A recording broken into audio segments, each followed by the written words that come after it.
Assalamualaikum warahmatullahi wabarakatuh. Alhamdulillahirobbilalamin. Hari ini kita bisa bertemu kembali. Selalu diberi kesehatan, diberi kemudahan dari Allah untuk semua apa yang kita cita-citakan, apa yang kita ingin gapai. Sekarang kita kembali lagi ke pelajaran ilmu pengetahuan sosial.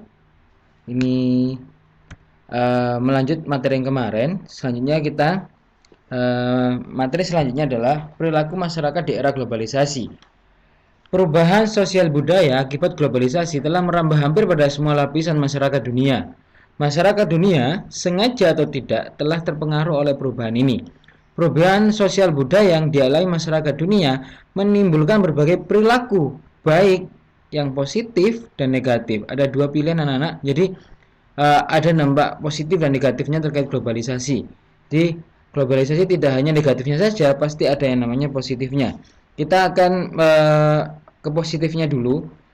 Perilaku positif. Yang pertama di sini ada 5 perilaku positif. Yang pertama adalah masyarakat semakin maju. Maksudnya masyarakat semakin maju di sini adalah globalisasi menyebabkan masyarakat dengan mudah menerima berbagai teknologi baru dari negara lain. Perkembangan teknologi semakin meluas hingga ke seluruh dunia. Contoh mobil, motor, barang-barang elektronik yang saya gunakan hari ini adalah kemajuan masyarakatnya. Kalau dulu menggunakan yang namanya HP mendol atau HP cetul, sekarang sudahnya hampir semua touchscreen atau HP yang sudah layar sentuh semuanya. Ini adalah masyarakat semakin maju hari ini. Selanjutnya yang kedua adalah semangat kerja meningkat. Salah satu akibat dari globalisasi adalah persaingan yang semakin cepat. Kita harus berjuang untuk sejajar dengan negara maju. Kita harus berjuang agar masyarakat tetap bertahan pada era global. Persaingan tersebut harus kamu hadapi dengan semangat untuk belajar. Jadi persaingan ini bukan hanya untuk kita pesimis, tapi membuat kita ya bagaimana untuk tetap berusaha, tetap belajar, tetap kreatif untuk menyambut namanya era globalisasi ini atau era global. Selanjutnya adalah pertukaran budaya. Yang ketiga adalah pertukaran budaya. Globalisasi menyebabkan budaya asing masuk dalam budaya suatu negara dengan sangat mudah. Kita lihat sekitar kita, budaya masyarakat cepat sekali berkembang. Dahulu mungkin kita tidak pernah mengenal musik rock, pop, K-pop hari ini dan sebagainya. Tetapi sekarang konser dapat kamu nikmati televisi, apalagi yang kemarin yang K-pop yang lagi rame di salah satu toko online, aplikasi online, jual beli online itu yang datangkan artis K-pop dan sebagainya, dan rame kan hari ini. Ini adalah pertukaran budaya. Positifnya kita bisa lihat budaya orang asing di televisi tidak tanpa kita perlu datang ke daerahnya. Selanjutnya adalah keempat, ruang sosial semakin terbuka. Berkat kemajuan iptek, ilmu pengetahuan dan teknologi, manusia dapat berkomunikasi dengan mudah dengan fasilitas-fasilitas yang ada. Kamu dapat membuka luas yang namanya pergaulan. Contohnya media sosial, email, chatting, telepon, video call dan sebagainya. Kalau dulu kalau kita ingin ketemu harus nyamperin ke rumahnya. Sekarang cukup dengan video call atau telepon sudah bisa tersambung untuk menyampaikan kabar. Selanjutnya adalah pasar semakin luas. Pasar semakin luas di sini ialah globalisasi ekonomi menyebabkan hasil produksi dalam negeri dapat dijual di luar negeri. Setiap negara dapat memperoleh pasar yang jauh lebih luas, akan tetapi ada syaratnya, yaitu produk tersebut harus mempunyai daya saing yang tinggi. Itulah tugas berat bagi perusahaan-perusahaan Indonesia. Pasarnya semakin luas, jadi hari ini kita punya produk apa bisa dipasarkan ke luar negeri, asalkan bisa bersaing dengan produk lain atau kualitas yang lebih bagus, kualitasnya lebih baik daripada barang-barang yang lain. Selanjutnya kita menuju ke perilaku negatif. Perilaku negatif sendiri di sini memang sudah dan akan terus terjadi. Akan tetapi tidak semua orang setuju dengan namanya globalisasi. Mereka yang sedang setuju, yang tidak setuju umumnya menganggap globalisasi sebagai bentuk ketidakadilan. Apa dampak negatifnya globalisasi? Yaitu ada 6 poin di sini.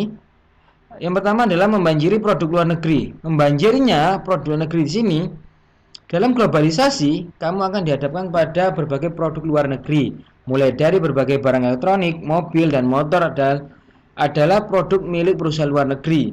Ditambah lagi dengan berbagai produk yang biasa kita gunakan sehari-hari seperti jarum, pulpen, pensil, mainan anak-anak, dan lain sebagainya. Pasta gigi yang kamu gunakan itu adalah produk-produk dari luar negeri.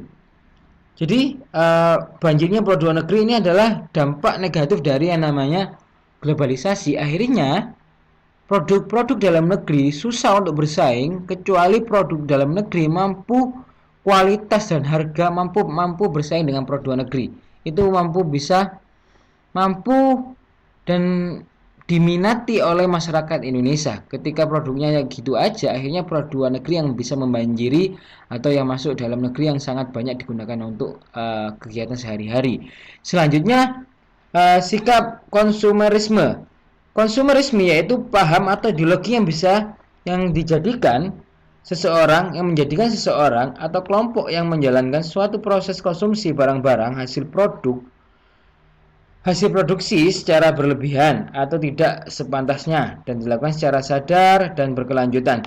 Bagi masyarakat yang belum siap atau kaget dengan adanya perubahan-perubahan, maka akan timbul goncangan dalam kehidupan sosial dan budaya. Akibatnya, individu menjadi tertinggal atau bisa frustasi. Selain itu, kondisi dapat menimbulkan suatu keadaan dan menjadi tidak serasi dalam kehidupan masyarakat.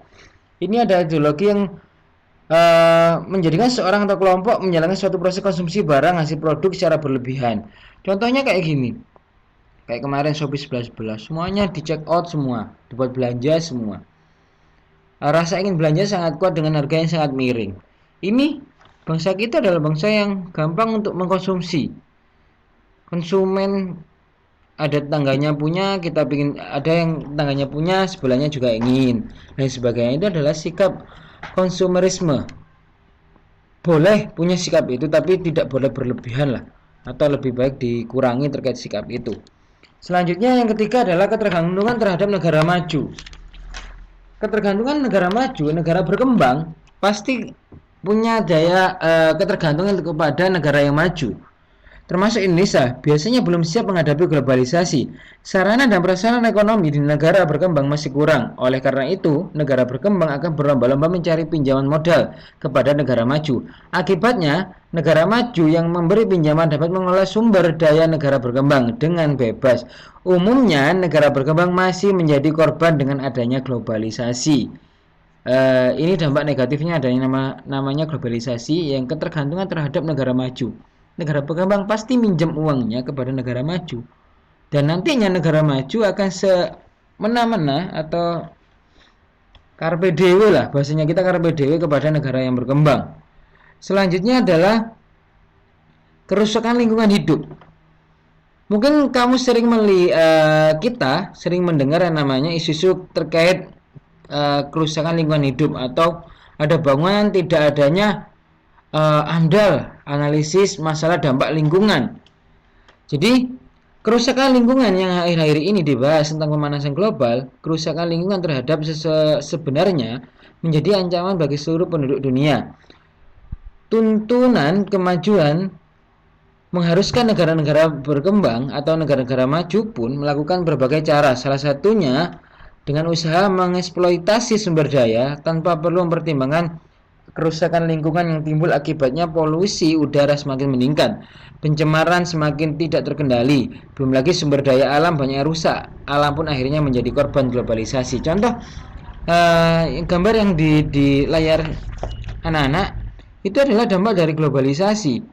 Tanah yang dulunya sawah, tanah dulunya tempat untuk bermain, tempat udara segar, hutan dan sebagainya, hari-hari ini menjadi tempat usaha, menjadi tempat yang namanya perumahan dan sebagainya. Sekarang perumahan semakin banyak, lahan-lahan kosong tidak luput dari pembangunan perumahan. Ini adalah dampak negatif dari globalisasi. Itu yang sebelah kiri ada yang namanya produk-produk luar negeri yang membanjiri Indonesia. Mungkin kita tidak asing dengan produk-produk yang ada di atas ini, Sony, LG dan sebagainya, KFC dan sebagainya. Itu semua mungkin paham lah terkait itu.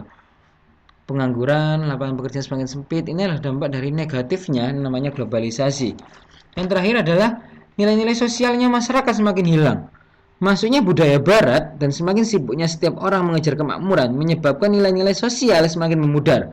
Masyarakat semakin mementingkan diri sendiri atau biasa kita sebut dengan individu lah.